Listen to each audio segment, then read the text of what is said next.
Hi there, Ariel and David, Hi Metal, Danielle, Lee and Maya.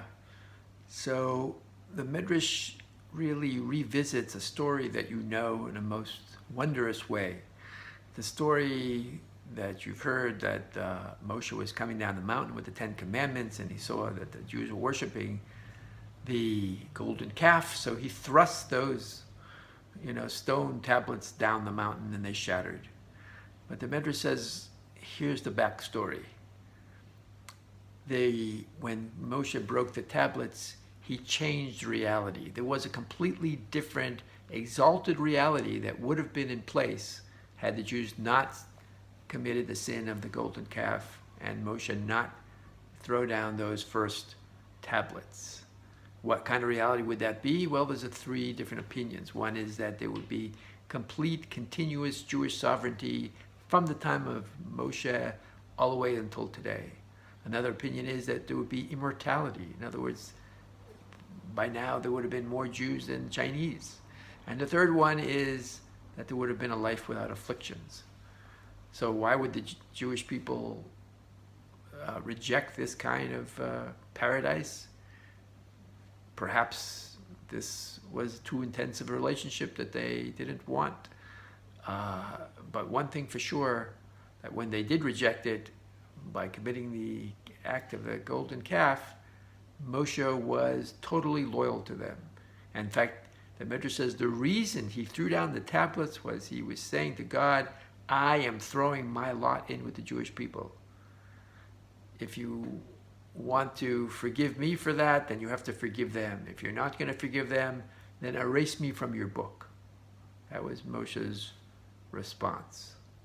So a very interesting thing, one of the commentaries say that after, as the story goes on, Moshe was told, okay, now chisel a new set of tablets.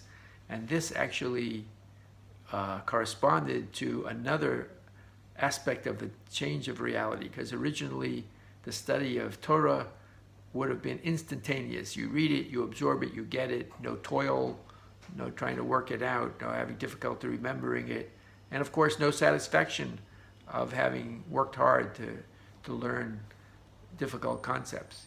It just would have been instantaneously. But now, in this new reality of the second set of tablets, you have to work hard, and that's why Moshe was told, start chiseling, so you'll get a sense of how hard it's going to be. Okay, so from here, we try to speculate why the Jews actually rejected it, and there is a very interesting piece of Midrash which quotes something that's a famous song today. It's a quote from Ecclesiastes, from Kohelet. It says, there's a time for everything, so the Midrash sort of introduces the whole world history into that song, into that verse from Kohelet, and said there was a time that Abraham had to come on the scene, a time for Noah to come on the scene, a time for the flood, a time for the servitude in Egypt, a time to get out of Egypt. Everything had its time. And here it gets very creative. If you remember in the song, it says there's a time to throw stones and a time to gather stones.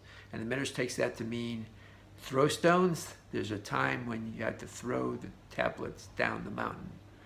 A time to gather stones, that's a time to take a new slab and chisel new 10 commandments. So what does that mean? It seems like it means that it was all meant to be. So if you're really asking why did the Jews reject this paradise, it was meant to be. And if I had to speculate, one of the most important principles in the Midrash is free will. And if you think about the scenario I set up in the beginning, where there would either be immortality or no affliction, or there would be continuous sovereignty, that could interfere with free will, because such an exalted state, such an exalted relationship with God might have pressured people to think, I need to keep the Torah, because look at how we're living differently than any other nation on earth. And that would have interfered with free will, perhaps. And that can't be.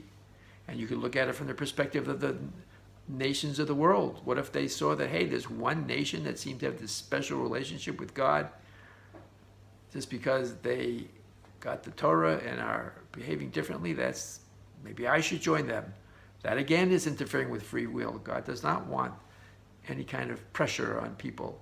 And so I'm speculating that is the reason why this was meant to be. And if you go back to our question of why they would have thrown away paradise, they didn't throw away anything. This is the way it had to play out, just like there had to be a flood and there had to be going down to Egypt. Yes, there was always a possibility in each of these scenarios for the Jews to rise to the occasion, but it was not, it was meant to be in a sense that God knew that they would not rise to the occasion, and God had to have history unfold and destiny unfold in a certain way. There was always a chance, but it really didn't play out that way. I hope this makes sense. I hope you can push back and have some good, strong remarks for me, but it's a beautiful kind of reimagining of a story that we've all heard. Take care. Love you all.